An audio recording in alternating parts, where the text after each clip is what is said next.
Hello future doctors, NEET എക്സാമിന് biology ഒരു important സബ്ജക്റ്റാണ് എന്ന കാര്യത്തിൽ നമുക്ക് ആർക്കും സംശയം ഉണ്ടാവില്ല. കാരണം പകുതി ക്വസ്റ്റ്യൻസും ബയോളജിയിൽ നിന്നാണ്. എന്നാൽ നീറ്റിൻ്റെ റാങ്ക് ഡിസൈഡിങ് സബ്ജക്റ്റ് ഏതാണ് എന്ന ചോദ്യത്തിന് മിക്കവാറും ആളുകളുടെ ഉത്തരം ഫിസിക്സ് ആൻഡ് കെമിസ്ട്രി എന്നായിരിക്കും. എന്നാൽ ഇത് തീർത്തും തെറ്റിദ്ധാരണയാണ്. ഫിസിക്സ് ആൻഡ് കെമിസ്ട്രി പോലെ തന്നെയോ അല്ലെങ്കിൽ അതിനേക്കാളേറെയോ നിങ്ങളുടെ റാങ്ക് ഡിസൈഡ് ചെയ്യാൻ പോകുന്ന മോസ്റ്റ് ഇമ്പോർട്ടൻറ്റ് സബ്ജക്റ്റ് ബയോളജിയാണ്. എന്തുകൊണ്ടാണ് ബയോളജി റാങ്ക് ഡിസൈഡിങ് സബ്ജക്റ്റ് ആണെന്ന് പറയുന്നത് എന്ന് ചോദിച്ചാൽ എനിക്ക് രണ്ട് കാരണങ്ങളുണ്ട്. ഒന്ന്, personally I am a doctor, I was a rank holder. കഴിഞ്ഞ 8 വർഷമായി ഒരുപാട് കുട്ടികളെ പഠിപ്പിച്ചുകൊണ്ടിരിക്കുന്നുണ്ട്. ഓരോ വർഷവും നമ്മുടെ ഇൻസ്റ്റിറ്റ്യൂട്ടുകളിൽ നമ്മൾ ഏറ്റവും കൂടുതൽ റാങ്ക് പ്രതീക്ഷിക്കുന്ന ഏറ്റവും ബ്രില്യൻ്റ് ആയിട്ടുള്ള കുട്ടികളുണ്ടാകും. ആ കുട്ടികളിൽ മഹാഭൂരിപക്ഷവും പരീക്ഷ കഴിഞ്ഞ് വരുമ്പോൾ ഭയങ്കര സന്തോഷത്തിലായിരിക്കും നമ്മുടെ അടുത്തേക്ക് വരിക. അങ്ങനെ നമ്മളും അവരും കൂടെ ഇരുന്നിട്ട് പേപ്പർ അനാലിസിസ് നടത്തുന്ന സമയത്ത് മാത്രമായിരിക്കും നമുക്ക് മനസ്സിലാവുക അവർ ബയോളജിയിൽ ഒരുപാട് നെഗറ്റീവ്സ് വരുത്തിയിട്ടുണ്ടെന്ന്. അവർ ഫിസിക്സിലും കെമിസ്ട്രിയിലൊക്കെ ഭയങ്കര ടോപ്പേഴ്സ് ആയിരിക്കും, അവർ മിക്കവാറും ആൻസേഴ്സ് ശരിയാക്കിയിട്ടുണ്ടാവും. ബട്ട് ബയോളജിയിലേക്ക് വരുമ്പോൾ 15, 16, 17 നെഗറ്റീവുകൾ അവർ വരുത്തിയത് നമുക്ക് കാണാൻ പറ്റും. എന്തുകൊണ്ടാണ് ഇത് സംഭവിക്കുന്നത്? മിക്കവാറും വർഷം റാങ്ക് ഏറ്റവും എക്സ്പെക്ട് ചെയ്ത കുട്ടികളോട് നിങ്ങൾ ചോദിച്ചാൽ അറിയാം എന്തുകൊണ്ട് റാങ്ക് കിട്ടില്ല ചോദിക്കുമ്പോൾ ബയോളജിയിൽ നെഗറ്റീവ് വന്നു എന്നവർ പറയും. രണ്ടാമത്തെ റീസൺ നോക്കൂ, അടുത്ത വർഷം ഫിസിക്സ് ആൻഡ് കെമിസ്ട്രി കുറച്ച് ടഫായെന്ന് തന്നെ ഇരിക്കട്ടെ. ഫിസിക്സ് ആൻഡ് കെമിസ്ട്രിയിൽ ഒരു 20 ക്വസ്റ്റ്യൻ ടഫായെന്ന് നിങ്ങൾ ജസ്റ്റ് വിചാരിക്കൂ. ആ ടഫ് ക്വസ്റ്റ്യൻ കേരളത്തിൽ അല്ലെങ്കിൽ ഇന്ത്യയിലെ മിക്കവാറും ആളുകൾ തെറ്റിക്കും, മിക്കവാറും ആളുകൾ ആൻസർ ചെയ്യൂല. എന്നാൽ അതേ സമയത്ത് ബയോളജിയിലെ ക്വസ്റ്റ്യൻസ് സ്വാഭാവികമായിട്ടും NCERT ഉള്ളിൽ നിന്നാണ് ചോദിക്കുന്നത്. എങ്ങനെയൊക്കെ പോയാലും NCERT ഉള്ളിൽ ചോദിക്കാനുള്ളൂ.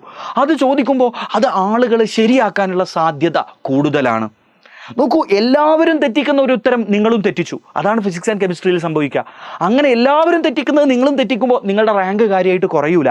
എന്നാൽ എല്ലാവരും ശരിയാക്കുന്ന ഉത്തരങ്ങൾ നിങ്ങളുടെ അടുത്തുനിന്ന് തെറ്റിപ്പോയാൽ, 5 ലക്ഷം ആൾ ശരിയാക്കി എഴുതിയ ഉത്തരം നിങ്ങൾ ഒരാളിൽ നിന്ന് തെറ്റിപ്പോയാൽ നിങ്ങളുടെ റാങ്ക് അത്ര ബാക്കിലോട്ട് പോകാനുള്ള സാധ്യത വളരെ കൂടുതലാണ്. And this happens in biology. So that's why ബയോളജിയിൽ 350ൻ്റെ മുകളിൽ നോക്കൂ, നിങ്ങൾ MBBS സ്വപ്നം കാണുന്ന ആളാണെങ്കിൽ നിങ്ങൾ എയിം ചെയ്യേണ്ട മിനിമം മാർക്കാണ് ബയോളജി. ഒരു 345 അല്ലെങ്കിൽ 350+ നിങ്ങൾക്ക് എത്താൻ പറ്റുന്നുണ്ടെങ്കിൽ മാത്രം നിങ്ങൾ MBBS, നിങ്ങൾ അടുത്ത വർഷം ഒരു മെഡിസിൻ സീറ്റ് സ്വപ്നം കണ്ടാൽ മതി. ഈ ഒരു പോയിന്റിലേക്ക് ബയോളജിയിൽ എത്തണം. ഫിസിക്സ് ആൻഡ് കെമിസ്ട്രി കുറച്ചൊന്നും നിങ്ങളുടെ കയ്യിൽ നിന്ന് ഇത്തിരി പഴച്ചാലും കുഴപ്പമില്ല.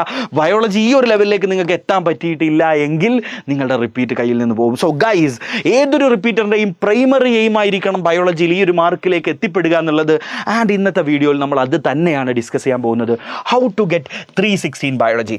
എങ്ങനെ നിങ്ങൾക്ക് ബയോളജിയിൽ മുഴുവൻ മാർക്ക് വാങ്ങാം. മക്കളെ, എന്നോട് സ്ഥിരമായിട്ട് കുട്ടികൾ പറയുന്ന പരാതിയാണ്, സാറേ ഞങ്ങൾക്ക് ബയോളജിയിൽ നെഗറ്റീവ് വരികയാണ്, ഞങ്ങൾ എങ്ങനെയൊക്കെ പഠിച്ചിട്ടും നെഗറ്റീവ് വരികയാണ്.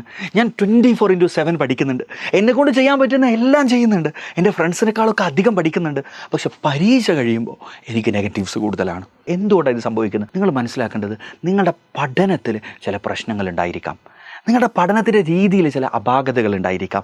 ആ അപാകതകൾ നിങ്ങൾ പരിഹരിച്ചാൽ നിങ്ങൾക്ക് മുഴുവൻ മാർക്ക് എളുപ്പത്തിൽ, അല്ലെങ്കിൽ പഠിച്ച കാര്യങ്ങളെല്ലാം പൂർണ്ണമായി എളുപ്പത്തിൽ ഓർത്തിരിക്കാൻ പറ്റും.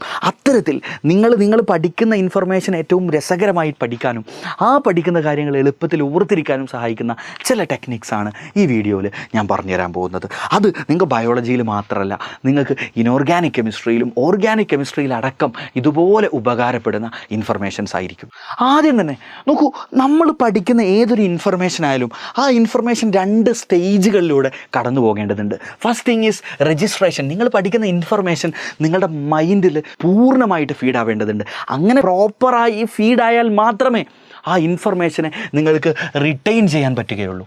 ആ ഇൻഫർമേഷൻ അവിടെ നിലനിൽക്കണം, റിട്ടൻഷൻ വേണം. അങ്ങനെ റിട്ടൻഷൻ ഉണ്ടെങ്കിൽ മാത്രമേ നിങ്ങൾക്ക് അതിനെ റീപ്രൊഡ്യൂസ് ചെയ്ത് നിങ്ങളുടെ എക്സാമിന് ആൻസർ ആയിട്ട് എഴുതാനോ അല്ലെങ്കിൽ ഒരു ഒബ്ജക്റ്റീവ് ക്വസ്റ്റ്യൻ വരുമ്പോൾ അതിനകത്തുനിന്ന് ആൻസർ സെലക്ട് ചെയ്തെടുക്കാനോ പറ്റുകയുള്ളൂ. നോക്കൂ, നമുക്ക് ബയോളജിയിലേക്ക് തന്നെ വരാം. ബയോളജിയിൽ നമ്മൾ വായിക്കുന്ന ഒരു ടോപ്പിക്, ആ ടോപ്പിക്ക് നിങ്ങൾ എങ്ങനെയാണ് വായിച്ചു തുടങ്ങുന്നത് എന്നതാണ് ആദ്യത്തെ കാര്യം. നമ്മൾ സാധാരണ ചില ആളുകളുണ്ട്, സ്പീഡ് റീഡേഴ്സ് ആയിരിക്കും, വളരെ സ്പീഡിൽ വായിക്കുക. കാരണം നമുക്ക് ഈ ഒരു റിവിഷൻ പീരീഡൊക്കെ ആകുമ്പോഴത്തേക്ക് നമുക്ക് ഭയങ്കര ബേജാറാണ്, ഭയങ്കര പേടിയാണ്, നമുക്ക് സമയമല്ല, we are running short of time, right? അപ്പോൾ ആ ഒരു പേടി കാരണം നമ്മൾ വളരെ സ്പീഡിൽ വായിക്കാൻ തുടങ്ങും. എൻ്റെ പൊന്നു മക്കളെ, നോക്കൂ, നിങ്ങൾ വളരെ സ്പീഡിൽ 1000 കാര്യങ്ങൾ ഒരു ദിവസം പഠിച്ചു, ആൻഡ് യു ഫോർഗോട്ട് എവറിത്തിങ്. വല്ല കാര്യമുണ്ടോ? ഇല്ല. മക്കളെ, നിങ്ങൾ എത്ര പഠിച്ചു തീർത്തു എന്നതല്ല, നിങ്ങൾ എത്ര ഓർത്തിരിക്കുന്നു എന്നത് മാത്രമാണ് നിങ്ങളുടെ എക്സാമിൻ്റെ റാങ്ക് നിർണ്ണയിക്കാൻ പോകുന്ന കാര്യം. അതുകൊണ്ട് തന്നെ സ്പീഡിൽ വായിക്കുക എന്ന കാര്യമാണ് നിങ്ങൾ ആദ്യം ഒഴിവാക്കേണ്ടത്. നിങ്ങൾ വളരെ ഫോക്കസ്ഡായി ഓരോ ലൈനുകളും ഓരോ സെൻറ്റൻസുകളും അതിൻ്റെ മർമ്മം അറിഞ്ഞുകൊണ്ട് നിങ്ങൾ വായിക്കുക എന്നുള്ളതാണ് ഒന്നാമതായി ചെയ്യേണ്ടത്. ഫോക്കസ്ഡായിട്ട് സ്ലോ ആയിട്ട് വായിച്ചോളൂ. ഓരോ ടോപ്പിക്കും ഇത്തരത്തിൽ നിങ്ങൾ വായിച്ച് കഴിഞ്ഞാൽ നോക്കൂ, ഒരു ആ ടോപ്പിക്ക് നിങ്ങൾ വായിച്ചു. അങ്ങനെ നിങ്ങൾ വായിക്കുന്ന സമയത്ത് തന്നെ അതിനകത്തെ ഇമ്പോർട്ടൻ്റ് ആണെന്ന് നിങ്ങൾക്ക് തോന്നുന്ന പോയിൻ്റുകളെ നിങ്ങൾ അണ്ടർലൈൻ ചെയ്തോ അല്ലെങ്കിൽ ഹൈലൈറ്റ് ചെയ്തോ വെക്കണം. കാരണം നിങ്ങളുടെ മനസ്സ് കാര്യങ്ങൾ ഓർത്തിരിക്കാൻ പോകുന്നത് ലൈൻ ബൈ ലൈൻ ആയിട്ടല്ല. നിങ്ങളുടെ ബ്രെയിൻ ആ രീതിയിലല്ല സജ്ജീകരിച്ചിട്ടുള്ളത്. നിങ്ങളുടെ ബ്രെയിന് ഇൻഫർമേഷനെ കോംപ്രിഹെൻസീവായിട്ട് ഓർത്തിരിക്കാൻ വേണ്ടി തയ്യാറാക്കിയ സംവിധാനമാണ്. അപ്പോൾ പലരും പറയും, സാറേ ഞങ്ങളൊക്കെ അണ്ടർലൈൻ ചെയ്യാറുണ്ട്, ഞങ്ങളൊക്കെ ഹൈലൈറ്റ് ചെയ്യാറുണ്ടെന്നല്ലേ. ഓക്കെ, ഹൈലൈറ്റ് കൊണ്ട് മാത്രം തീർന്നില്ല. നിങ്ങൾ ഒരു ടോപ്പിക്ക് വായിച്ച് കഴിഞ്ഞാൽ നോക്കൂ, ചിലരുടെ പരിപാടി ഒരു ടോപ്പിക്ക് വായിക്കുക, അടുത്ത ടോപ്പിക്ക് വായിക്കുക. No, this shouldn't be your strategy. നിങ്ങളൊരു ടോപ്പിക്ക് വായിച്ച് കഴിഞ്ഞാൽ നിങ്ങളുടെ നെക്സ്റ്റ് സ്റ്റെപ്പ് എന്ന് പറയുന്നത് ടെക്സ്റ്റ് ബുക്ക് പൂട്ടി വെക്കുക. അതിനുശേഷം നിങ്ങളൊരു നോട്ട്ബുക്ക് എടുക്കുക, ഒരു പേജ് എടുക്കുക, ഒരു നോട്ട്ബുക്ക് തന്നെ എടുക്കുക, ഫ്രഷ് ആയിട്ടുള്ളൊരു നോട്ട്ബുക്ക്. അതിനകത്ത് നിങ്ങൾ ആ പാരഗ്രാഫ് വായിച്ച് ഒരു 2-3 തവണ വായിക്കണം കേട്ടോ. ഫോക്കസ്ഡ് ആയിട്ട് 2-3 തവണ വായിക്കണം. അങ്ങനെ വായിച്ച ശേഷം നിങ്ങൾ ആ പഠിച്ച ഇൻഫർമേഷൻ, നിങ്ങൾ മനസ്സിലാക്കിയ ഇൻഫർമേഷൻ നിങ്ങൾ മറ്റൊരാൾക്ക് പഠിപ്പിച്ചു കൊടുത്താൽ എങ്ങനെ ഉണ്ടാകും? നിങ്ങൾ മറ്റൊരാൾക്ക് പഠിപ്പിച്ചു കൊടുക്കുമ്പോൾ എങ്ങനെയാണോ പഠിപ്പിച്ചു കൊടുക്കുക, ആ രീതിയിൽ ഒരു പേജിൽ നിങ്ങൾ എഴുതുക. നിങ്ങളുടെ നോട്ട്ബുക്കിൽ ഒരു പേജിൽ നിങ്ങൾ എഴുതി വെക്കുക. മുഴുവൻ എഴുതണം എന്നല്ല പറയുന്നത്, ഒരിക്കലും മുഴുവൻ എഴുതരുത്. അതിൽ ഇമ്പോർട്ടൻ്റ് ആയിട്ടുള്ള പോയിൻറ്റ്സ്, ഇമ്പോർട്ടൻ്റ് ആയിട്ടുള്ള കാര്യങ്ങൾ ഫ്ലോ ചാർട്ട് രൂപത്തിലോ അല്ലെങ്കിൽ ഇത്തരത്തിൽ മൈൻഡ് മാപ്പ് രൂപത്തിലോ ഒക്കെ നിങ്ങളൊന്ന് എഴുതി വെക്കുക. നിങ്ങളൊരാൾക്ക് പഠിപ്പിച്ചു കൊടുക്കുമ്പോൾ ലൈൻ എഴുതിയല്ലോ നമ്മൾ പഠിപ്പിച്ചു കൊടുക്കുക. ഇതിങ്ങനെയാണ്, ഇവിടുന്ന് ഇങ്ങനെ വന്നാൽ ഇങ്ങനെ ഉണ്ടാവും, ഇവിടുന്ന് ഇങ്ങനെ വന്നാൽ ഇങ്ങനെ ഉണ്ടാകും, ഇങ്ങനെ വന്നാൽ ഇങ്ങനെ ഉണ്ടാവും. Just a basic information. അത് എഴുതാൻ ഒരു 5 മിനിറ്റ് കൂടുതൽ സമയം നിങ്ങൾക്ക് എടുക്കില്ല. ഇങ്ങനെ നിങ്ങൾ എഴുതി വെക്കുമ്പോൾ 2 കാര്യം സംഭവിക്കുന്നത്. നിങ്ങൾ പഠിച്ച ഇൻഫർമേഷൻ കോംപ്രിഹെൻഡ് ആയിട്ട് അതിൻ്റെ മുഴുവൻ ലെവലിൽ നിങ്ങളുടെ മൈൻഡിൽ ഫീഡാവും. അങ്ങനെ ഫീഡായാൽ അത് കുറേ അധികം കാലത്തേക്ക് റിട്ടൈൻ ചെയ്യാൻ നിങ്ങൾക്ക് ഉപകരിക്കും. അതുകൊണ്ട് വേറൊരു ഉപകാരം കൂടിയുണ്ട്, അത് ഞാൻ വരുന്ന അടുത്ത സമയത്ത് ഡിസ്കസ് ചെയ്യാം. സോ ആദ്യം ചെയ്യേണ്ട ഒരു കാര്യം ഇതാണ്. നോക്കൂ, നമ്മൾ പലപ്പോഴും പറയാറുണ്ട് ഓരോ ചിത്രങ്ങളും 1000 വാക്കിനേക്കാൾ പവർഫുള്ളാണെന്ന്. നോക്കൂ, ചിത്രങ്ങളുടെ രൂപത്തിൽ നിങ്ങൾ പഠിക്കുക, ഡയഗ്രങ്ങളുടെ രൂപത്തിൽ പഠിക്കുക, ഫ്ലോ ചാർട്ടുകൾ രൂപത്തിൽ പഠിക്കുക, അല്ലെങ്കിൽ എഴുതി വെക്കുക. അതിനെ നിങ്ങൾ വീണ്ടും വായിച്ച് മനസ്സിലാക്കുക എന്ന് പറയുന്നത് ഇൻഫർമേഷൻസ് നിങ്ങളുടെ മനസ്സിൽ കുറേ അധികം സമയത്തേക്ക് ഫീഡ് ചെയ്യാനും എളുപ്പത്തിൽ നിങ്ങൾക്ക് ഫീഡ് ചെയ്യാനും സഹായിക്കുന്ന ഘടകമാണ്. ഞാനൊരു ഉദാഹരണം വെച്ച് പറയാം. നോക്കൂ, ഞാനിവിടെ 13 വേർഡ്സ് എഴുതി വെച്ചിട്ടുണ്ട്. നോക്കൂ, നിങ്ങൾ ജസ്റ്റ് ഒന്ന് വായിച്ചു നോക്കൂ. Bucket, specs, white, green, slippers, win, duck, yellow, wine, water, old, beard, toy. Okay, നിങ്ങൾ ഇനി ഒന്ന് കണ്ണടച്ചേ. എത്ര പേർക്ക് ഇത് ഓർത്തിരിക്കാൻ പറ്റുന്നുണ്ട്? ഈ മുഴുവൻ വേർഡുകളും എത്ര പേർക്ക് ഓർത്തിരിക്കാൻ പറ്റുന്നുണ്ടോ? Let see. ഇല്ല അല്ലേ? എന്തുകൊണ്ടാണ് പറ്റാത്തത്? നോക്കൂ, ഞാനൊരു കാര്യം ചെയ്യാം. Look at this picture. You can see an old man with beard, with specs അല്ലേ? അദ്ദേഹം ധരിച്ചിരിക്കുന്ന എന്താ? ഒരു വൈറ്റ് ടീഷർട്ടും ഒരു ഗ്രീൻ ട്രൗസറുമാണ്. അദ്ദേഹത്തിൻ്റെ അടുത്ത് 2 ഡക്കുകളുണ്ട്, യെല്ലോ കളേർഡ് ടോയ് ഡക്കുകളുണ്ട്. And then he has a bucket of water. And then wind വരുന്നുണ്ട് ഫാനിൽ നിന്ന്. And he got a wine bottle, right? And now try man, and now try. ഇനി ഒന്ന് ട്രൈ ചെയ്ത് നോക്ക്. Old, very good. Beard, specs, white, green, very good. Now tell me. Yellow, very good. Duck, then toy, then bucket, then water, then wine, then wind is coming.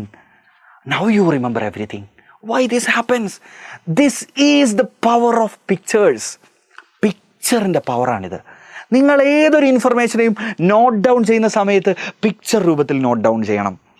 ഇങ്ങനെ ആയിരിക്കണം നിങ്ങൾ ഈ നോട്ടിലേക്ക് എഴുതേണ്ടത്. നിങ്ങൾ നോട്ടിലേക്ക് ഈ ഒരു രൂപത്തിൽ വരക്കാൻ പറ്റുന്ന കാര്യങ്ങളൊക്കെ വരച്ച് പഠിക്കുക. വരക്കാൻ പറ്റുന്ന കാര്യങ്ങളൊക്കെ വരച്ച് പഠിക്കണം എന്നല്ല ഞാൻ ഉദ്ദേശിക്കുന്നത്. നോട്ട് ഡൗൺ ചെയ്യുമ്പോൾ ചിത്രം രൂപത്തിൽ നോട്ട് ഡൗൺ ചെയ്യാം. 3ാമത്തെ കാര്യം എന്ന് പറയുന്നത്, നമ്മൾ പഠിക്കുന്ന കാര്യങ്ങളെ പലതരത്തിലുള്ള നിമോണിക് ഡിവൈസുകൾ ഉപയോഗിച്ചുകൊണ്ട് പഠിക്കാനുള്ള. എന്താ ഈ നിമോണിക് ഡിവൈസ്? നോക്കൂ, നമ്മൾ പലപ്പോഴും പലതും പഠിക്കാൻ വേണ്ടി ചില കോഡുകൾ ഉപയോഗിക്കാറില്ല. ഈ കോഡ്സിനെയൊക്കെയാണ് നമ്മൾ നിമോണിക്സ് എന്ന് പറയുക. നമ്മൾ കോഡുകൾ ഉപയോഗിച്ചപ്പോൾ നിങ്ങളോട് ചോദിക്കുകയാണ്, സൂര്യപ്രകാശത്തിലെ ലൈറ്റുകളുടെ ഓർഡർ ചോദിച്ചാൽ നമ്മൾ ഈസി ആയിട്ട് പറയില്ലേ? വിബ്ജിയോർ അല്ലേ? Violet, IndiGo, blue, green. നമുക്ക് കൃത്യമായിട്ട് വൈ വി റിമെമ്പർ വിബ്ജിയോർ. ഞാൻ പലപ്പോഴും പീരിയോഡിക് ടേബിൾ നിങ്ങളെ പഠിപ്പിക്കാൻ വേണ്ടി ഇതേപോലത്തെ കോഡുകൾ ഉപയോഗിച്ചിട്ടാണ് 118 പീരിയോഡിക് ടേബിൾ പഠിപ്പിക്കാറ്. പലപ്പോഴും ആനിമൽ കിങ്ഡത്തിലെ പല നെയിമുകളും നമ്മൾ കോഡുകൾ ഉപയോഗിച്ചാൽ പഠിച്ചത്. അതായത് കോഡുകൾ നിങ്ങൾ പെട്ടെന്ന് മറന്നുപോകില്ല, നിങ്ങളുടെ മനസ്സിൽ കുറേ സമയത്തേക്ക് ഫീഡ് ചെയ്യാൻ പറ്റും. മറ്റൊരു കാര്യമാണ്, നിങ്ങൾ പഠിക്കുന്ന കാര്യങ്ങളെ നിങ്ങളുടെ റിയൽ ലൈഫിൽ എന്തെങ്കിലും കാര്യങ്ങളുമായിട്ട് റിലേറ്റ് ചെയ്ത് പഠിക്കുക എന്നുള്ളത്. Whenever I teach about body fluids and circulation, അത് ഞാൻ പഠിപ്പിക്കുമ്പോൾ ഹാർട്ട് വാൾവുകളെ കുറിച്ച് ഞാൻ സ്ഥിരമായിട്ട് പഠിപ്പിക്കുന്ന ഒരു കാര്യമുണ്ട്. നമുക്ക് ഹാർട്ടിൽ സൗണ്ട് ഉണ്ടാവാറുണ്ട്, 2 സൗണ്ടാണുള്ളത്, ലബ് ഡബ് അല്ലേ. ഇതിൽ ഏത് സൗണ്ടാണ് ആദ്യം, ഏതാണ് രണ്ടാമത്തത്? ഞാൻ എപ്പോഴും അതിന് ഓർത്തിരിക്കുന്നത് ഇങ്ങനെയാണ്, ലവ് അറ്റ് ഫസ്റ്റ് സൈറ്റ്. എൻ്റെ ഓർമ്മ ഇങ്ങനെയാണ്, ലവ് അറ്റ് ഫസ്റ്റ് സൈറ്റ് അല്ലേ, നമ്മുടെ ഒരു കാഴ്ചപ്പാടാണത്, ലവ് അറ്റ് ഫസ്റ്റ് സൈറ്റ് എന്ന് പറയാറുണ്ട്.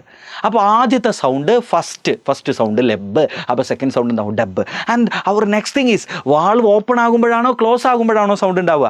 അതിന് ഞാൻ എപ്പോഴും ആലോചിക്കുക, വാതിൽ നമ്മൾ ടെക് എന്ന് ക്ലോസ് ചെയ്യുമ്പോഴല്ലേ സൗണ്ട് ഉണ്ടാവല്, ഓപ്പൺ ചെയ്യുമ്പോഴല്ലോ. ജനൽ ഓപ്പൺ ചെയ്യുമ്പോഴല്ലോ, ജനൽ അടക്കുമ്പോഴല്ലേ സൗണ്ട് ഉണ്ടാവുക. അപ്പോൾ വാൾവ് ക്ലോസ് ആകുമ്പോഴാണ് സൗണ്ട് ഉണ്ടാവുക. ഈ രീതിയിൽ നമ്മൾ പഠിക്കുന്ന കാര്യങ്ങളെ റിയൽ ലൈഫിലെ കാര്യങ്ങളുമായിട്ട് റിലേറ്റ് ചെയ്തിട്ട് ഓർത്തു വെക്കാൻ നോക്കുക. അതുപോലെ തന്നെ നോക്കൂ, നമ്മൾ ഇവൻ എഴുതുമ്പോൾ പോലും, നമ്മൾ ചില കാര്യങ്ങൾ നോട്ട് ഡൗൺ ചെയ്യുമ്പോൾ പോലും നമ്മൾ ചെയ്യേണ്ടത്, നോക്കൂ, ഇന്ത്യയിലെ ഏറ്റവും ടോളസ്റ്റ് ഡാം ഏതാണെന്ന് ചോദിച്ചാൽ ഞാൻ എപ്പോഴും ഓർത്തിരിക്കുക, ഞാൻ പല കാര്യങ്ങളും ഇത്തരത്തിൽ ജനറൽ നോളജ് കാര്യങ്ങളൊക്കെ ഞാൻ ഓർത്തിരിക്കാൻ ഞാൻ ഉപയോഗിക്കുന്ന ഒരു ടെക്നിക്കാണ് കേട്ടോ ഇത്. അതായത് ഏറ്റവും ടോളസ്റ്റ് ഡാം ഏതാണ് അറിയോ? തെഹരി എന്ന് പറയുന്ന ഡാമാണ്. അപ്പോൾ ഞാൻ ഈ ടി വലുതാക്കി എഴുതിയിട്ട് തെഹരി, ഇത് ഞാൻ മറക്കൂല, നിങ്ങളും ഒരു കാലത്തും ഇനി മറക്കാൻ പോകുന്നില്ല. തെഹരി, ടി വലിയ ടോളസ്റ്റ് ഡാം. ഇന്ത്യയിലെ ഏറ്റവും വീതി കൂടിയ ഡാം, അതായത് ഏറ്റവും ലോങ്ങസ്റ്റ് ഡാം ഏതാണെന്ന് അറിയും? വീതി കൂടിയത് മീൻസ് ലോങ്ങസ്റ്റ് ആയിട്ടുള്ള ഡാം നോക്കൂ, ഹിരാക്കുഡ് എന്ന് പറയുന്ന ഡാമാണ്. എച്ചിനെ വീതി കൂട്ടി എഴുതി, ഇത്ര പോരെ വീതി, ഇത്ര വീതിയിൽ എച്ച് എഴുതുക, Hirakud. Then you won't forget it. അതായത് നിങ്ങൾ ഈ നോട്ട് ഡൗൺ ചെയ്യുന്ന സമയത്ത് ഈ ഐഡിയകളെല്ലാം ഉപയോഗിച്ച് നോട്ട് ഡൗൺ ചെയ്യുക.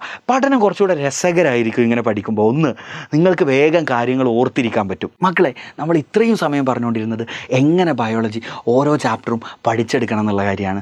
ഇപ്പോൾ നിങ്ങൾ ഓരോ ചാപ്റ്ററും പഠിച്ചു കഴിഞ്ഞിട്ടുണ്ട്. അത് കഴിയുമ്പോൾ നിങ്ങളുടെ അടുത്ത് നിങ്ങളുടേതായിട്ടുള്ള ഒരു നോട്ടും കൂടിയുണ്ട്.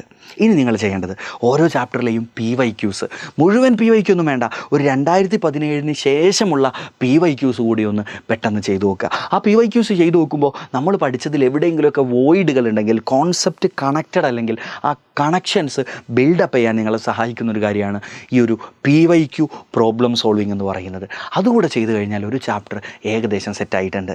ഇനി നമ്മൾ നോക്കൂ, ഇപ്പോൾ രജിസ്ട്രേഷൻ പൂർണ്ണമായി. ഇനി നമ്മൾ നോക്കേണ്ടത് രജിസ്റ്റർ ചെയ്ത ഈ ഇൻഫർമേഷനെ എങ്ങനെ നിങ്ങൾക്ക് റിട്ടൈൻ ചെയ്യാൻ പറ്റും എന്നുള്ളതാണ്.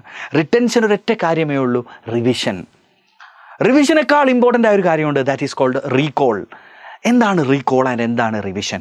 നോക്കൂ, റിവിഷൻ എന്ന് പറഞ്ഞാൽ നമ്മൾ വീണ്ടും വീണ്ടും വായിക്കണം അല്ലെങ്കിൽ വീണ്ടും വീണ്ടും പഠിക്കാൻ ശ്രമിക്കുന്നത് തന്നെയാണ് റിവിഷൻ. ബട്ട് റീകോൾ മീൻസ് നിങ്ങൾ ഇന്നൊരു കാര്യം രാവിലെ പഠിച്ചു കഴിഞ്ഞു, നിങ്ങൾ ഉച്ചയ്ക്ക് ലഞ്ച് കഴിക്കാൻ വേണ്ടി ഇരിക്കുന്ന സമയത്ത്, നിങ്ങൾ കുളിക്കാൻ പോകുന്ന സമയത്ത്, നിങ്ങൾ എന്തെങ്കിലുമൊക്കെ ചെയ്യുന്ന സമയത്ത് യു ജസ്റ്റ് റീകോൾ, ഞാൻ എന്താ മോർണിംഗ് പഠിച്ചത്.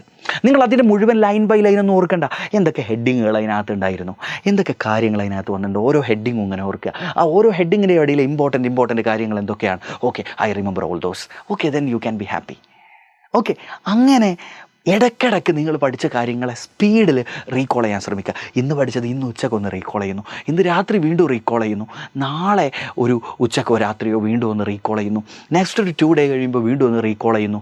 ആൻഡ് ഇടയ്ക്കൊന്ന് റീകോൾ ചെയ്യാൻ ശ്രമിക്കുമ്പോൾ നിങ്ങൾക്കൊരു പക്ഷേ ഒരു ഐഡിയ കിട്ടും, ഞാൻ മറന്നുപോയിട്ടുണ്ട്, എനിക്ക് പെട്ടെന്ന് കിട്ടുന്നില്ല. അങ്ങനെ വരുമ്പോൾ നിങ്ങൾ പെട്ടെന്ന് ചെയ്യേണ്ട ആദ്യത്തെ കാര്യം, നിങ്ങൾ ഓൾറെഡി ഉണ്ടാക്കി വെച്ച ഈ നോട്ട്സ് ഉണ്ടല്ലോ, ഈ നോട്ട്സിൻ്റെ സിഗ്നിഫിക്കൻസ് ആണ് ഞാൻ ഇനി പറയാൻ പോകുന്നത്. ഈ നോട്ട്സ് നിങ്ങളെ റിവിഷനെ ഏറ്റവും കൂടുതൽ സഹായിക്കാൻ പോകുന്ന കാര്യമാണ്. ഈ ഒരു രീതിയിൽ നിങ്ങൾക്ക് റീകോൾ ചെയ്യാൻ പറ്റുന്നില്ല, ഓരോ ചാപ്റ്റർ നിങ്ങൾക്ക് റീകോൾ ചെയ്യാൻ പറ്റുന്നില്ല എന്ന് നിങ്ങൾക്ക് തോന്നുന്ന പോയിന്റുകളിലൊക്കെ പ്രോപ്പറായിട്ടുള്ള ഇടവേളകളിൽ നിങ്ങൾ ഈ റിവിഷൻ കൂടെ ചെയ്യുക. റിവിഷന് വേണ്ടി ഈ മെറ്റീരിയൽ കൂടുതലായിട്ട് നിങ്ങൾ ഉപയോഗപ്പെടുത്തുക, അതിനുശേഷം NCERT കൂടി വായിക്കുക. ഈ ഒരു രീതിയിൽ നിങ്ങൾ പോയി കഴിഞ്ഞാൽ you can remember biology in the most easier way. പലരും പറയാറുണ്ട് ബയോളജി റിവൈസ് ചെയ്യാൻ വേണ്ടിയിട്ട് നിങ്ങൾ ക്വസ്റ്റ്യൻസും മറ്റുമൊക്കെ ചെയ്താൽ മതിയെന്ന്. ഞാൻ ഒരിക്കലും അതിനെ പ്രൊമോട്ട് ചെയ്യുന്ന ആളല്ല. ക്വസ്റ്റ്യൻസ് ചെയ്ത് റിവൈസ് ചെയ്യുക എന്നുള്ളത് ഒരിക്കലും ഫീസിബിളായുള്ള കാര്യമല്ല. നിങ്ങൾക്ക് ഒരിക്കലും കോംപ്രിഹെൻഷൻ കിട്ടൂല. കാരണം ക്വസ്റ്റ്യൻ ഏതൊരു ബുക്കിലേക്ക് നിങ്ങൾ നോക്കിയാലും അതിൽ ആദ്യത്തെ ഭാഗത്തു നിന്നായിരിക്കും ആദ്യം ക്വസ്റ്റ്യൻ, പിന്നെ ചിലപ്പോൾ അവസാനത്തെ ഭാഗത്തെ ക്വസ്റ്റ്യൻ, പിന്നെ ഇടയിലുള്ള ഭാഗത്തു നിന്ന് ക്വസ്റ്റ്യൻ. അതായത് പൂർണ്ണമായി എല്ലാ കാര്യങ്ങളും ഉൾപ്പെടുന്ന ഒരു ക്വസ്റ്റ്യൻ ബാങ്കും നിങ്ങൾക്ക് പൂർണ്ണമായിട്ട് കുറച്ച് സമയം കൊണ്ട് ചെയ്തു തീർക്കാൻ പറ്റൂല. അപ്പോൾ അതുകൊണ്ട് തന്നെ നിങ്ങളെപ്പോഴും ഈ രീതിയിലുള്ള റിവിഷൻ കൂടെ പ്രോപ്പറായിട്ട് ഉൾപ്പെടുത്തി കഴിഞ്ഞാൽ ബയോളജിയിൽ നിങ്ങൾക്ക് മുഴുവൻ മാർക്ക് നേടാൻ പറ്റും. അതിന് നിങ്ങൾ നിങ്ങളുടെ ഒരു ടൈം ടേബിൾ കൂടെ, റിവിഷൻ്റെ ഒരു പ്രോപ്പർ പ്ലാൻ ഉണ്ടാക്കിയുള്ള ഒരു ടൈം ടേബിൾ കൂടെ ഉണ്ടായിക്കഴിഞ്ഞാൽ it will be really beautiful. And guys നോക്കൂ, ഇപ്പോഴും NCERT ലൈൻ ബൈ ലൈൻ അറിയാത്ത, അതായത് ലൈൻ ബൈ ലൈൻ കോൺസെപ്റ്റുകൾ അറിയാത്ത ഒരുപാട് കുട്ടികൾ നമ്മുടെ ചുറ്റുമുണ്ട്. ആ കോൺസെപ്റ്റുകൾ അറിഞ്ഞാൽ മാത്രമേ ഞാൻ ഈ പറഞ്ഞ രീതിയിലുള്ള പ്രോപ്പറായിട്ടുള്ള നോട്ട് മേക്കിങ്ങും റിവിഷനും ഒക്കെ നിങ്ങൾക്ക് പോസിബിൾ ആവുകയുള്ളൂ. അപ്പോൾ അത്തരത്തിൽ ബയോളജി ഇപ്പോഴും എല്ലാ കോൺസെപ്റ്റുകളും ലൈൻ ബൈ ലൈനിലെ കോൺസെപ്റ്റുകൾ അറിയാത്ത കുട്ടികളുണ്ടെങ്കിൽ അത്തരം കുട്ടികൾക്ക് വേണ്ടി നമ്മൾ എജുപോർട്ട് സ്റ്റാർട്ട് ചെയ്യുന്ന നമ്മുടെ ഒരു പ്രോഗ്രാമാണ് NCERT line by line series. ഈ ഒരു പ്രോഗ്രാമിനകത്ത് ഓരോ ചാപ്റ്ററും നമ്മൾ ലൈൻ ബൈ ലൈനായിട്ട് നിങ്ങളെ പഠിപ്പിച്ചു തരും. അതിനകത്തെ മുഴുവൻ കോൺസെപ്റ്റുകളും നമ്മൾ പഠിപ്പിച്ചു തരും. ആൻഡ് നമ്മളിത് സ്റ്റാർട്ട് ചെയ്യുന്നത് അടുത്ത ആഴ്ച മുതലാണ്. എല്ലാ ആഴ്ചയും ബുധനാഴ്ചയും അതുപോലെ തന്നെ ശനിയാഴ്ചയും രാത്രി 7 മണിക്കായിരിക്കും നമ്മുടെ ക്ലാസ്. ഞാനായിരിക്കും സോളജി ക്ലാസ് എടുക്കുന്നത്.